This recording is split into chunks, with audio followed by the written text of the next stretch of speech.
వేరేది అవసరం ఉందో లేదో తర్వాత చూసుకున్నాం. ప్రస్తుతం చేయాల్సిన అర్జెంట్ పని, నీకు దేవుడు అప్పగించిన గొర్రెలను మేపాలి. అందుకే ప్రభు పేతురు అంటాడు, పేతురు నువ్వు నన్ను ప్రేమిస్తున్నావా? ప్రేమిస్తాను ప్రభు, అయితే నా గొర్రెల్ని మళ్ళీ అడుగుతాడు, నన్ను ప్రేమిస్తున్నావా? ప్రేమిస్తాను ప్రభు, నా గొర్రెల్ని కాయి.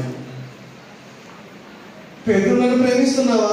ఎందుకు ప్రభా ప్రతికేట్ అడుగుతా, ప్రేమ మీకు తెలియదా? నేను ప్రేమిస్తాను, అయితే నా గొర్రెల్ని కావు. హల్లెలూయా. 3 సార్లు గొర్రెల గురించి దేవుడు చెప్పాడు.